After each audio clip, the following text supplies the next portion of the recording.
আসসালামু আলাইকুম। ২০২৬ সালে এসে আপনার কেন কনটেন্ট ক্রিয়েশন জার্নি শুরু করা উচিত?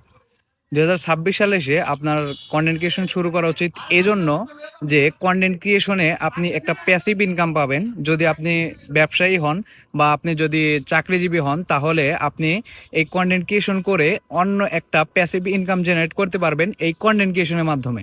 আর কনটেন্ট ক্রিয়েশন কিন্তু এখন মানে ইজি হয়ে গেছে। কিসের জন্য ইজি হয়ে গেছে? প্রথমত আমাদের স্ক্রিপ্ট রাইটিং করার জন্য আগে অনেক সময় লাগতো।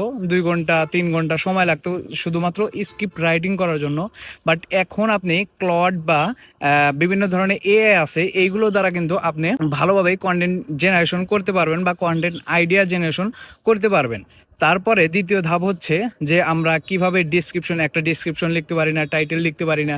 এখন কনটেন্টকে মানে টাইটেল লেখার জন্য আপনি ক্লডকে ব্যবহার করতে পারেন। ক্লড হচ্ছে ভালো সাজেস্ট হবে আমার জন্য। মানে আমি যেটা সাজেস্ট করব সেটা হচ্ছে ক্লড দিয়ে আপনি টাইটেল, তারপরে হচ্ছে আপনি ডেসক্রিপশন এগুলো জেনারেট করতে পারেন। তারপরে দ্বিতীয় ধাপ হচ্ছে আপনি থাম্বনেল জেনারেশন করতে পারেন না বা থাম্বনেল বানাতে পারেন না। এখন প্রফেশনাল গ্রাফিক্স ডিজাইনার না হলেও কিন্তু আপনি থাম্বনেল বানাতে পারবেন। কিভাবে বানাতে পারবেন? আপনার একটা থাম্বনেলের মানে জাস্ট আইডিয়া নিবেন, নেওয়ার পরে ওই একটা স্ক্রিনশট নেবেন, নেওয়ার পরে আপনি হচ্ছে ক্লডকে বলবেন যে আমাকে এরকম একটা প্রম্পট দাও, বা অথবা আপনি চ্যাটজিপিটিকে যে আপনার সম্পূর্ণ স্ক্রিপ্টটা দিতে পারেন। দেওয়ার পরে বলবেন যে আমাকে এর উপর